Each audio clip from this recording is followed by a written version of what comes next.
those you have created. You took all my guilt and shame when you died and rose again. Now today you reign in heaven and earth exalted.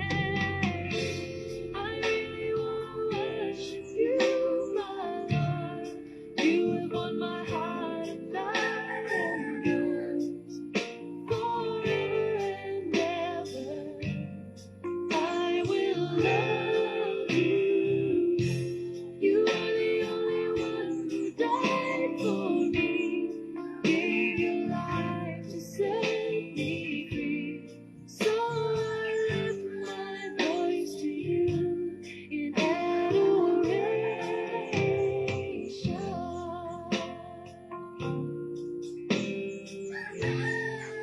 You laid aside your majesty, gave up everything for me, offered at the hands of those you have created. You took all my guilt and shame when you died and rose again. Now today you reign in heaven and earth exalted. I really want to worship you, my Lord. You have won my heart and I am yours forever and ever. I will love you. You are the only one who died for me, gave your life to set me free. So I lift my voice to you in adoration. I really want to worship you, my Lord. You have won my heart and I am yours forever and ever. I will love you. You are the only one who died for me, gave your life to set me free. So I lift my voice to you in adoration.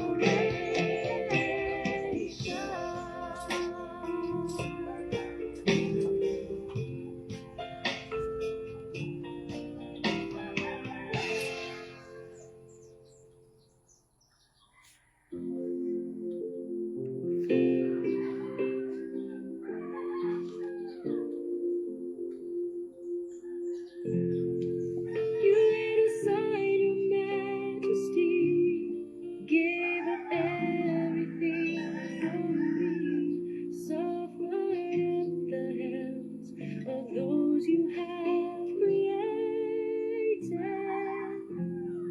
You took all my guilt and shame when you died and rose again. Now today you reign in heaven and earth exalted. I really want to worship you, my Lord. You have won my heart and I am yours forever and ever. I will love you. You are the only one who died for me, gave your life to set me free. So I lift my voice to you in adoration.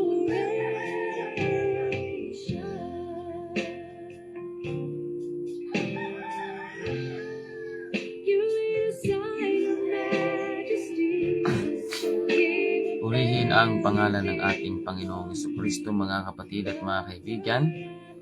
Sa himig po na inyong napapakinggan ay muli pong sumasayang papawid ang programang si Jesus ang Buhay na Pag-asa. Sa pangalan po ng ating pong pastor, ako po ang inyong lingkod, Pastor Alfred Inirano ng United Pentecostal Church Matnog, na inyo pong mga kapili ngayon sa pag-aaral ng mga salita ng ating pong Panginoon. Pagbati po sa lahat ng ating pong mga giliw na taga-subaybay, sa lahat po ng naaabot ng himpilang ito.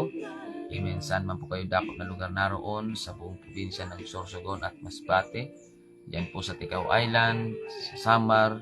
Amen. Sa mga coastal barangay na sakop ng Santa Magdalena, coastal barangay na sakop ng Magallanes, at coastal barangay na sakop ng Bulan at Matnog. Magandang umaga po sa inyong lahat mga kapatid at mga kaibigan. Amen. Nawa kayo po ay nasa mabuting kalagayan ngayon sa pangalan ng atin pong Panginoong Jesucristo. Pagbati po sa lahat ng atin pong mga kapatiran dyan sa UPC Bulan. Amen. Sa pangunguna po ng atin pong Pastor, Pastor Randy and Pastora Maricar. Magandang umaga po sa inyong lahat mga kapatid. Sa tatlong congregation po na kanila pong pinangasiwaan ang mga kapatiran po natin yan sa UPC Magsaysay, UPC Iquirino at UPC Santa Remedios. Magandang umaga po sa inyong lahat mga kapatid. Pagpalain po kayo ng ating Panginoong Jesucristo. Amen. Praise God. At sa lahat po ng mga kapatiran, amen, ang atin pong schedule ng pagsamba po sa lahat ng atin pong mga taga-subaybay. Ang atin pong schedule ng pagsamba ngayong araw ng Sabado, dyan po sa Bulan, alas 7:30 po ng umaga. Dyan po sa Iquirino, mga kapatid, at alas 6:30 po dyan po sa UPC Magsaysay. Yan po ang atin pong schedule ng pagsamba. Amen. Purihin ang pangalan ng atin pong Panginoon. Sapagkat maaga po ang atin pong start ng pagsamba sapagkat mayroon pong schedule lang power interruption ngayong araw. Mamaya po alas 9 ng umaga. Kaya sa lahat po ng mga kapatiran, amen, agahan po natin na makapunta tayo dyan sa church, sa UPC Magsaysay at UPC Iquirino upang nang sa ganon ay ma-maximize po natin yung oras mga kapatid bago po mag alas 9 ng umaga. Magandang umaga po sa lahat ng atin pong mga kababayan, sa lahat ng atin pong mga radio listeners. Amen. Pagpalain po kayong lahat ng atin pong Panginoon. Amen. Ang mga tagapakinig po natin at ang atin pong mga radio listeners, mga kapatid, sa himpilan ng New Gen FM 100.7. Magandang umaga po sa inyong lahat mga kapatid. Amen. Maging kay Digibox and parang Vincent sa atin pong technical side. Magandang umaga po sa inyo. Pagpalain po kayo ng atin pong Panginoon. Maraming salamat po sa inyo pong pag-assist. Amen. Praise God. At pagbati din po sa atin pong mga kapatiran dito po sa UPC Matnog. Magandang umaga po sa lahat ng atin pong mga kapatiran. Amen. Dyan po sa Manurabi Church, dyan po sa Hinablan Oriental, at maging man mga kapatid sa ating pong mga kapatiran dito po sa sentro ng Matnog. Magandang umaga po mga kapatid. Magpatuloy lamang po tayo mga kapatid sa paglilingkod sa ating pong Panginoon bago pa tayo datna ng kamatayan, bago pa dumating ang panahon na tayo ay maghina mga kapatid, tayo po ay maglingkod sa Panginoon. Amen. At yamang nalalaman natin na nalalapit na po ang muling pagbabalik ng ating pong Panginoong Jesucristo mga kapatid. Praise the Lord. Purihin ang pangalan ng Panginoon mga kapatid sa inyo pong mga buhay. Amen. At maraming salamat din sa ating pong Facebook Live viewers. Amen. Good morning Sister Laura Gumban. Yan po sa Barangay Lahong, Bulan. Magandang umaga po. Thank you so much for watching. Pagpalain kayo ng ating Panginoon. Sister Angelita Ligoro, magandang umaga. Thank you so much for watching. And Sister Yoli Albao, magandang umaga po. Pagpalain kayo ng Panginoon. Brother Ronald Hipolito, magandang umaga. Pagpalain po kayo ng Panginoon. And maging man mga kapatid, si Brother Daniel Marahay, magandang umaga po. Pagpalain kayo ng ating Panginoon. At maging sa lahat ng mga manunood pa at sa lahat ng mga nanonood, magandang umaga po sa inyong lahat. Pagpalain po kayo ng ating Panginoong Jesucristo, mga kapatid, sa inyo pong mga buhay. Praise God, hallelujah. At nawa, Patuloy natin buksan ang ating mga puso't isipan sa mga salita ng Diyos na atin pong pag-aaralan. Amen. Praise God. By this time, tayo po ay magsimula, mga kapatid, sa atin pong programa sa pamagitan ng atin po sa pag-aaral ng salita ng Panginoon. Amen. But before that, mga kapatid, sa lahat po ng mga nais na magtanong, sa mga may katanungan, sa may mga prayer request, mga kapatid, tawagan nyo lamang po ako sa CP number 0967-364-7164. 0967-364-7164. Yan po ang aking contact number, mga kapatid. Amen. At malugod po namin ipaglilingkod sa inyo ang mga salita ng Panginoon. Tumawag lamang po kayo, mga kapatid. Praise God. Amen. Tayo po ay mag-aral ng salita ng Panginoon. Amen. Simulan po natin sa pananalangin, mga kapatid. Praise the Lord. Amen. Let us pray. Sabayan niyo po ako, mga kapatid, sa ating pong pananalangin. Dakilang Diyos, aming Panginoong Hesus, maraming salamat po sa magandang umaga na pinagkaloob mo sa amin upang pag-aralan ang iyong mga salita. Panginoong Hesus, patawaran mo po kami sa aming mga pagkukulang at mga pagkakasala. Linisin mo ang aming mga puso't isipan, Panginoon, at pagpalain mo ang aming pakikinig. Ipuin mo ang aming mga puso't isipan at patuloy mong ipaunawa sa bawat isa sa amin ang mga salita mong aming pag-aaralan. Pagpalain mo po, Panginoon, ang aming pong pakikinig, aming pong pag-aaral, at ang mga nakikinig ngayon, lahat ng mga nanonood sa Facebook Live, lahat ng mga nakikinig sa radio, Panginoon, saan man po sila dakong na lugar naroon, ipuin mo po ang kanilang mga puso't isipan. Mangusap ka po sa bawat isa sa kanila, Panginoon. Thank you very much, Lord. Pagpalain mo ang bawat isa. In Jesus' mighty name. Amen. Amen.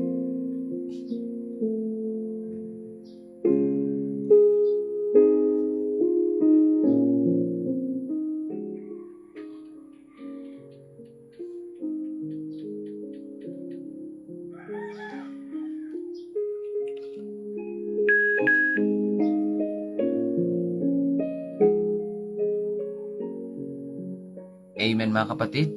Kung kayo po ay mayroong mga Biblia, pwede nyo po akong sabayan sa pag-aaral ng mga salita ng Diyos, mga kapatid, sa pamagitan ng atin pong pagbabasa. Amen. Dito po, mga kapatid, sa Romans chapter 5. Romans chapter 5 verse 5. At ang pag-asa ay hindi humihiya, sapagat ang pag-ibig ng Diyos ay nabubuhos sa ating mga puso sa pamamagitan ng Espiritu Santo na ibinigay sa atin. Pagpalain ng Panginoon ang pagkabasa ng kanyang banal na salita. Atin pong tungayan at pag-aralan, mga kapatid, ang pag-ibig ng Diyos sa buhay ng bawat tao o sa bawat tao, mga kapatid. Ang pag-ibig ng Panginoon, ito po ay walang pinipiling klase ng tao. Walang pinipiling tao. Ikaw man ay mayaman, ikaw man ay nasa lower class, ikaw man ay nasa middle class or nasa upper class, mayaman ka man o mahirap, katamtaman man ang iyong buhay, sikat ka man o hindi. Amen. Maimpluwensya ka man o hindi, kahit ikaw ay makasalanan, ang pag-ibig ng Diyos ay para sa lahat at ito po ay pantay-pantay. Amen. Praise God. Kaya ang pag-ibig ng Diyos sa tao, hindi ito dapat questionin sapagkat matagal niya na po itong napatunayan mula pa nung tayo po ay likhain. At mula nung ang Panginoong Hesus ay nag-alay ng buhay para sa atin. Yun po ay bunga ng kanyang pag-ibig para sa mga tao. Ganun pa man, mga kapatid, amen, ang tao ay nagkakaroon ng question or, mga kapatid, pag tatanong sa pagdududa, ika nga, sa pag-ibig ng Diyos sa kanya. Alam niyo mga kapatid, ang pag-ibig ng Diyos sa tao ay hindi po nakasalalay at nakabase lang sa kalagayan natin at sa mga nangyayari sa buhay natin. Kasi kung marami kang mga remalaso na nangyayari sa buhay mo, maraming mga hindi mabubuting bagay na kang naranasan sa iyong buhay, wala pong kinalaman ang pag-ibig ng Diyos niyan dyan sa iyong mga nararanasan. Lalo na kung ikaw rin lang naman ang nagdesisyon sa mga bagay na meron ka at sa mga bagay na nararanasan mo. Kaya nga mga kapatid, kung tayo ay nagdesisyon sa sarili natin at sa dulo ay hindi mabuti ang naging kahinatnan, hindi natin pwedeng isali ang Diyos dyan para questionin ang pag-ibig ng Diyos. Hindi po mga kapatid. Sapagkat unang-una, hindi mo isinali ang Diyos sa desisyon mo at hindi mo kinilala ang kanyang kautusan bago ka magdesisyon. Kaya ang pag-ibig ng Diyos ay hindi lamang nakabase sa kung ano ang sitwasyon natin at kung ano ang nararanasan natin. Ang sabi ng Biblia sa Romans chapter 5 dun sa atin pong binasa,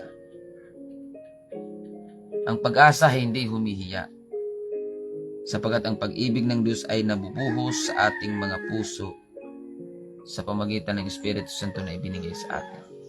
Ang pag-ibig ng Diyos, ito po ay patuloy na nabubuhos or bumubuhos sa puso ng tao. Kaya lang, may mga tao na hindi masyadong ma-appreciate at hindi masyadong maramdaman ang pag-ibig ng Diyos kasi sarado ang kanilang puso. Dahil ang pag-ibig ng Diyos, ito po ay bumubuhos sa puso ng tao. Ngayon, pag sarado ang puso mo, hindi mo talaga makikita at mararanasan at matatanggap ang pag-ibig ng Diyos sa buhay mo. Kagaya ng gripo, kahit anong lakas ng tubig, mga kapatid, kahit gaano pa yan kalakas ng tubig sa gripo, pag sarado ang sisidlan, ang container or ang galon or anumang klaseng lalagyan, pag yan ay sarado, kahit gaano kalakas ng bulos ng tubig, wala ring tubig na papasok dyan sa iyong sisidlan kung yan po ay nakasara. Mga kapatid, ganun din ang ating puso. Ang pag-ibig ng Diyos, ito po ay nabubuhos or bumubuhos sa puso ng tao. Kaya hindi mo maramdaman ang pag-ibig ng Diyos dahil sarado ang puso mo. Ayaw mong makinig ng turo. Ayaw mong tanggapin ang salita ng Panginoon. Kaya hindi mo talaga mararanasan at mararamdaman kung gaano kakamahal ng Diyos sapagkat sarado ang iyong puso. Mga kapatid. Pero kung susubukan mong buksan ang iyong puso sa Panginoon, doon mo makikita kung gaano kakamahal ng Diyos. Kaya nga may mga tao na sa tigas ng kanilang puso, mga kapatid, mas pinipili ng Diyos na magkaroon siya ng remalaso at hindi mabuting bagay na kanyang mararanasan. Kasi kadalasan mga kapatid, ang pangbukas ng Diyos sa puso ng tao ay ang mga remalaso, sakit at karamdaman, kagipitan, malaking problema, stress, mga kapatid, at karamdaman. Yan po yung ginagawang paraan ng Diyos para lumambot ang puso ng tao upang magbukas ng kanyang puso sa Panginoon. Kasi may mga tao na pag maganda ang buhay, hindi niya ma-appreciate na kailangan niya ang Diyos. Pag masarap ang buhay, maganda ang buhay, mga kapatid, malusog ang katawan, malaya niyang nagagawang gusto niya, Hindi niya makita yung kahalagahan ng Diyos sa buhay niya, mga kapatid. At hindi niya ramdam na kailangan niya ang Diyos. Hindi rin niya kasi ramdam ang pag-ibig ng Diyos. Bakit? Kasi magandang buhay niya eh. Kaya mga kapatid, sino po yung mga madalas na lumalapit sa Panginoon? Yun po yung mga tao na mga grabing kasalanang nagawa sa lipunan. Kasi alam nila sa sarili nila, guilty sila. At ang mahirap akayin sa paglilingkod, ang mga taong mahirap akayin sa Panginoon ay yung mga tao na napakabuti, yung mga tao na mga mababait, na hindi nila ramdam na kailangan nila ang Diyos, hindi nila ramdam na kailangan nilang magsisi dahil mabait sila. Pero ang katotohanan, mga kapatid, hindi po kabaitan ang magliligtas sa tao. Mga kapatid, kaya mahirap po akayin sa paglilingkod sa Diyos yung mga taong mga mababait. Yung mga madaling akayin sa Panginoon, yung mga tao na sabi nga sa sanlibutang termino ay mga halang ang kaluluwa. Yung mga taong maraming kasalanang nagawa sa lipunan, sa pamilya, at sa Panginoon. So, yun yung mga tao madaling akayin dahil alam nila sa sarili nila, guilty sila. Pero mga kapatid, amen, hindi po kabaitan ang magliligtas sa tao. Kaya minsan, mga kapatid, or madalas, ginagawang kasangkapan ng Panginoon yung mga rimalaso sa buhay ng tao para magbukas ang tao ng kanilang puso sa Panginoon. Amen. Kaya sa aking pong paglilingkod sa Panginoon, marami na po akong nakita na nung wala pang karamdaman, mga kapatid, wala siyang panahon sa Diyos. Pero nung nagkaroon ng karamdaman, doon na siya nagsimulang tumawag sa Diyos. Kasi wala nang nagagawa yung pera niya. Kahit nasa maayos siyang hospital, wala ring nangyayari sa sakit niya. Wala ring nangyaring improvement at kagalingan sa sakit niya. Kaya wala na siyang ibang mapupuntahan kundi ang Diyos na.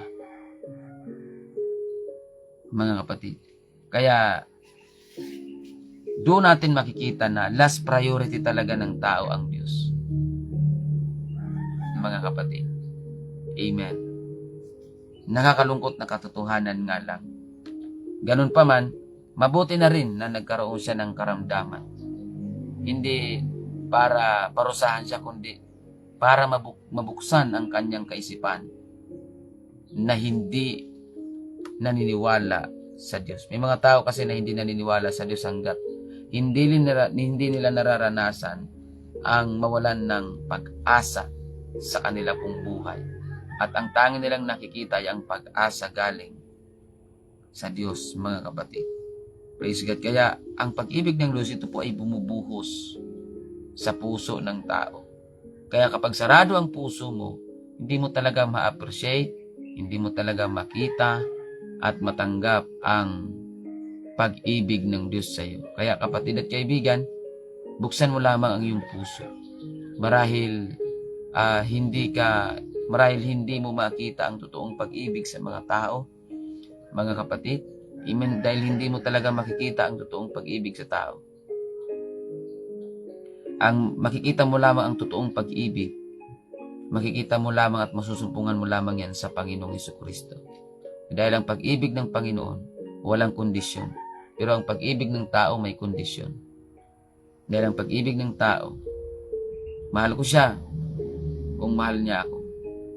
Mga kapatid, yun yung nature ng tao. Pero ang Diyos, kahit hindi mo siya pinapansin, kahit binabaliwala mo siya, kahit inuusig mo siya, kahit kinukutya mo ang Diyos, mahal ka pa rin ng Diyos, kapatid. Kaya, buksan mo lamang yung puso at hayaan mo na maramdaman mo ang pag-ibig ng Diyos, mga kapatid. At huwag mong isipin na hindi ka karapat dapat ibigin at mahalin. Dahil sa Diyos, mga kapatid, kahit sino ka man, kahit ano ka pa man, mahal ka ng Diyos. Hindi ang Diyos na mimilit ng tao na kanyang mamahalin. Lahat ng tao ay mahal ng Diyos ng pantay-pantay. Lahat ng tao ay mahal ng Diyos. Ano man siya at maging sino man siya. Amen. Praise God. Purihin ang pangalan ng Panginoon. Hallelujah. Amen. Next verse na atin pong babasahin. Unang Juan 3:16. Dito ay nakikilala natin ang pag-ibig, sapagkat kanyang ibinigay ang kanyang buhay dahil sa atin. At nararapat nating ibigay ang ating mga buhay dahil sa mga kapatid. Amen. Tandaan natin, ang totoong pag-ibig, ito po ay nagbibigay. Pag ikaw ay umiibig at hindi ka nagbibigay, hindi ka totoong umiibig. Dahil makikilala lamang ang totoong pag-ibig kapag ka meron kang ibinibigay, mga kapatid. Makikilala ng Diyos na totoo ang iyong pag-ibig sa Kanya kung ikaw ay nagbibigay ng oras para sa Kanya. Kung ikaw ay nagbibigay ng atensyon, kung ikaw ay nagbibigay ng panahon, at yung ikaw ay nagbibigay, mga kapatid, ng lakas, ng effort. Mga kapatid, yun ang totoong pag-ibig. Doon nakikilala ang totoong pag-ibig. May ginagawang effort, may ginagawang sakripisyo, may ibinibigay para sa Panginoon. Mga kapatid. Amen. Kaya nga ang sabi ng awitin, ang lyrics ng awitin, mga kapatid, ang pagbibigay ay tanda ng pagmamahal. Kaya nga ang Panginoong Jesucristo, mga kapatid, nung tayo po ay kanyang inibig, meron siyang ibinigay, mga kapatid, para sa atin. Ano po yun? Nung inibig tayo ng Panginoong Yesus, ibinigay niya ang kanyang sariling buhay. Mga kapatid, doon sa binasa natin, amen, praise God, dito ay nakikilala natin ang pag-ibig sapagkat kanyang ibinigay ang kanyang buhay dahil sa atin. Unang ibinigay ng Panginoon sa atin, maipadama lamang ng Diyos ang kanyang pag-ibig sa atin, ay ang ating, mga kapatid, ay ang kanyang pag-ibig, ang kanyang buhay para sa atin. Kaya tayo, mga kapatid, ay nabubuhay dahil sa buhay na ibinigay ng Diyos para sa atin. Amen. Kaya tayo, kung tayo ay totoong nagmamahal sa Diyos, kailangan mayroon tayong ibinibigay para sa Diyos.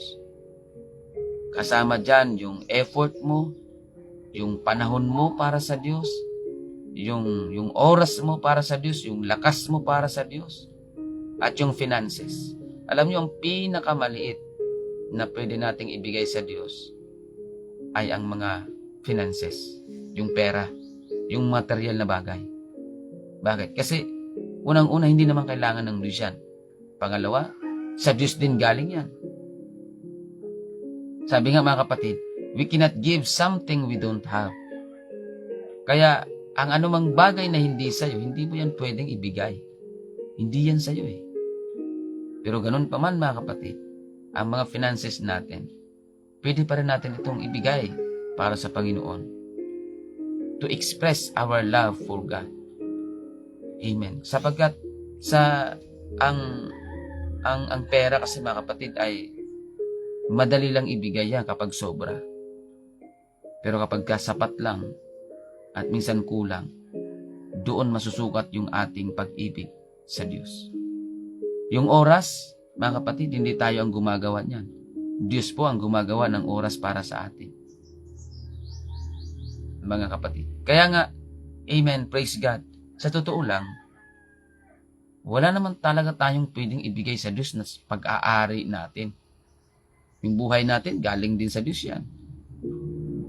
Yung pera natin, galing sa Diyos yan. Yung material na bagay na meron tayo, galing sa Diyos yan. Yung oras natin, ang Diyos ang gumagawa niyan. Yung lakas natin, galing sa Diyos yan. Yung buhay natin, galing sa Diyos yan. Mga kapatid. Pero ano po yung pwede nating maibigay sa Diyos na may tuturing nating bagay na mas matutuwa ang Diyos? Yan po mga kapatid ay katapatan. Hindi galing sa Diyos yan. Galing sa iyo yan. Desisyon mo yan. Mga kapatid.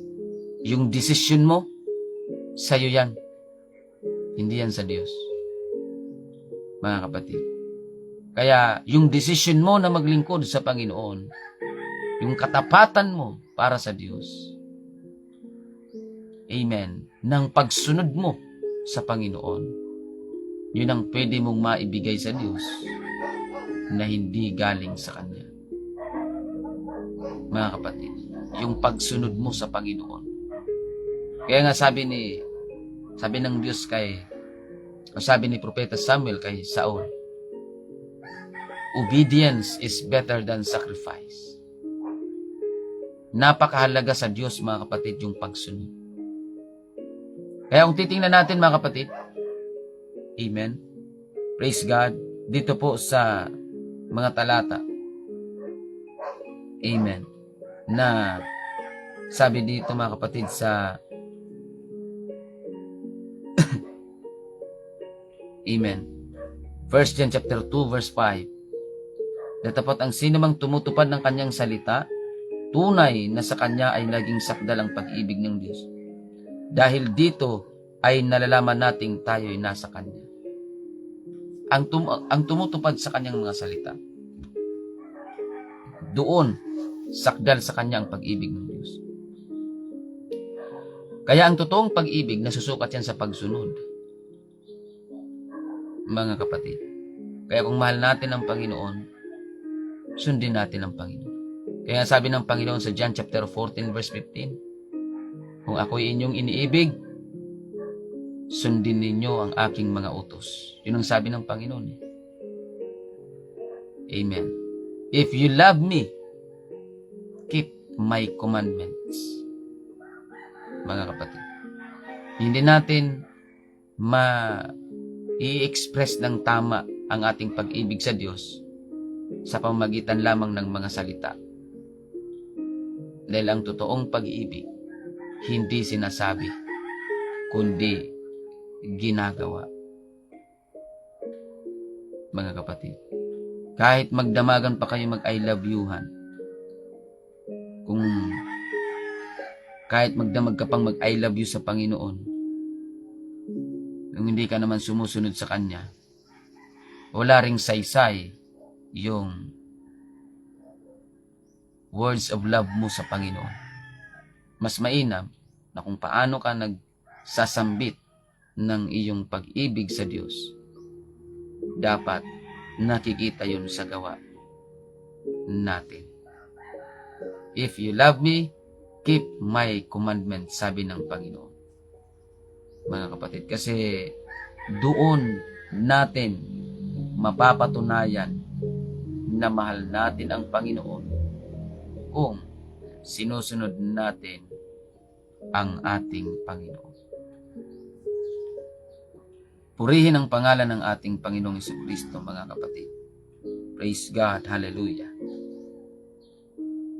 1 John 5:3, sapagat ito ang pag-ibig sa Diyos, na ating tuparin ang Kanyang mga utos, at ang Kanyang mga utos ay hindi mabibigat. Ang pag-ibig sa Diyos ay ang pagtupad ng Kanyang mga utos. Yun po yun, mga kapatid. Amen. Kung talagang mahal natin ang Panginoon, then let's prove it, mga kapatid, sa pamamagitan ng ating pagsunod sa utos ng Diyos, sa Kanyang mga utos. At ang utos ng Panginoon ay hindi mabibigat. Paano natin magagawa yan? Pag mahal mo ang isang tao, kahit mahirap, gagawin mo. Yun po yung ginawa ng Panginoon sa atin. Mahal niya tayo, yung pagpapakababa niya bilang Diyos, mahirap gawin yun. Yung pag-ako niya ng parusa na para ay sa atin dapat na parusa, mahirap gawin yun. Pero ginawa pa rin ng Diyos dahil mahal niya tayo. Mga kapatid. Kaya tayo hindi na natin kailangan akuin ang mga parusa. Ang kailangan lamang natin sumunod sa ipinag-uutos niya. Kaya ang sabi ng Jude chapter 1 verse 21, na magsipanatili kayo sa pag-ibig sa Diyos na inyong asahan ang awa ng ating Panginoong Jesucristo sa ikabubuhay na walang hanggan. Mga kapatid, manatili tayo sa pag-ibig sa Diyos sa buhay na ito. Huwag tayong manatili sa mga kapaitan ng buhay natin. Kasi yung buhay natin, ang daming mga mapapait na pangyayari dyan. Mga mapapait na nakaraan. Mapapait na karanasan. Huwag kang manatili dyan. Manatili ka sa pag-ibig ng Diyos sa iyo. Mga kapatid. Maraming salamat sa Panginoon, mga kapatid, nawa ramdam natin ang pag-ibig ng Diyos sa atin. Amen. Nawa maramdaman natin, mga kapatid, yung pag-ibig ng Diyos sa atin. Sa pamagitan ng pagbukas ng ating mga puso. Kapatid at kaibigan, marahil matagal ka nang sumusubaybay sa programang ito. Amen. Buksan mo lang ang iyong puso. Mararamdaman mo ang pag-ibig ng Diyos sa iyo. Buhay. Mahal ka ng Panginoon. Huwag mong kitilin ang iyong sariling buhay. Kung ikaw man ay nakakaranas ng problema, kung ikaw man ay stress, kung ikaw man ay frustrated, disappointed, kung ikaw man ay iniwanan na ng mga taong inaasahan mo, ng mga mahal mo sa buhay, kung ikaw man ay nag-iisa na lang, huwag mong isipin na walang nagmamahal sa iyo. Dahil kapatid at kaibigan, mahal ka ng Diyos. Mahal ka ng Diyos. Amen. Ang nais lamang ng Panginoon, buksan mo ang iyong puso, sapagkat diyan ibubuhos ng Diyos ang kanyang pag-ibig sa iyo. Amen. Paano natin mabubuksan ang ating mga puso? Sa pamagitan ng ating pagtanggap ng mga salita ng Diyos, ng ating mga narinig, sa ating mga napakinggan. Buksan natin, tanggapin natin sa buhay natin. Huwag mong tanggihan. Huwag mong labanan. Huwag mong kontrahin ang salita ng Diyos na iyong napapakinggan. Tanggapin mo. Yan po ang paraan ng pagtanggap o pagbukas ng puso sa Panginoon. At aminin mo sa iyong sarili na hindi mo kayang mag-isa kung wala ang Diyos. Magsipanatili tayo sa pag-ibig sa Diyos. Huwag sa kapaitan. Huwag sa mga nakaraan, mga masasakit na nakaraan. Doon tayo sa pag-ibig ng Diyos. Sapagkat sa pag-ibig ng Diyos, doon mo mararamdaman ang pagkalinga ng Diyos at ang paglingap at pagmamalasakit ng Diyos. Maraming salamat mga kapatid sa inyong pagsubaybay. Nawa kayo po ay may natutunan. Pagpalain kayong lahat ng ating Panginoon. Tayo po ay manalangin sa ating pansamantalang pagtatapos.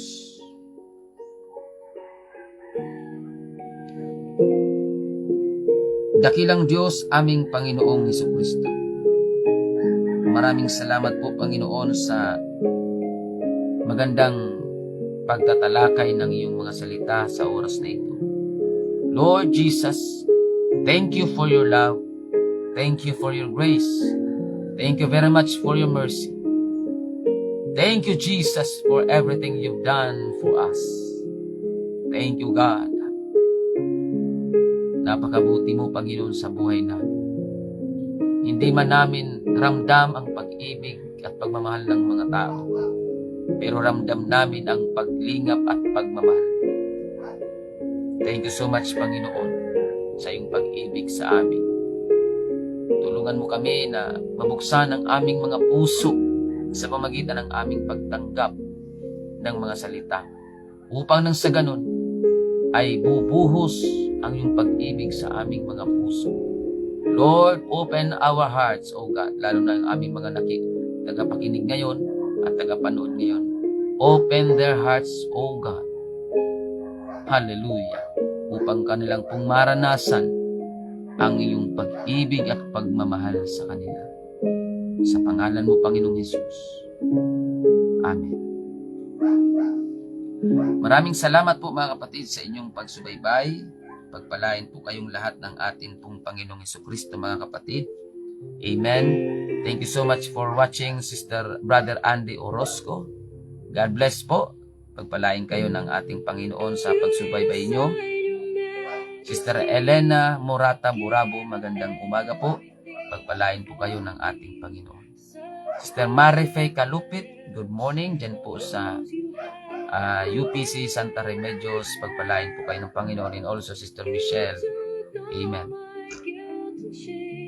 Sister Cristeta Bugayong, thank you so much for watching. Pagpalain po kayo ng Panginoon sa inyong pagsubaybay. Praise God. And also, thank you so much for watching sa lahat ng atin pong mga Facebook Live viewers. Again, sa lahat ng atin pong mga radio listeners, saan man po kayo dako na lugar naroon, maraming salamat po sa inyong pakikinig ng atin pong programa, ng ating pong pangangaral ng salita ng Panginoon. Amen. At batiin din natin ang atin pong mga Facebook Live viewers sa New Gen FM, Sir Eleanor Yocado, maraming salamat sa inyong pagsubaybay. Brother Stephen Tejada, amen. Pagpalain kayo ng atin pong Panginoon.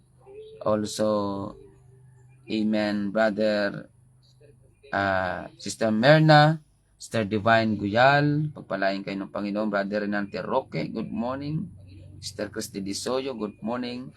At maging sa lahat ng mga nanonood, maraming salamat po sa inyong pagsubaybay mga kapatid. Pagpalain kayo ng ating pong Panginoong Hesukristo mga kapatid. Muli mga kapatid, ang ating pong schedule ng pagsamba ngayong araw ng Sabado, yan po sa Quirino, alas 7:30 sa mga kapatiran natin na dyan sa Quirino, alas 7:30 po ang ating start ng pagsamba. Yan po sa Magsaysay, alas 6:30 din po ngayong araw ng Sabado.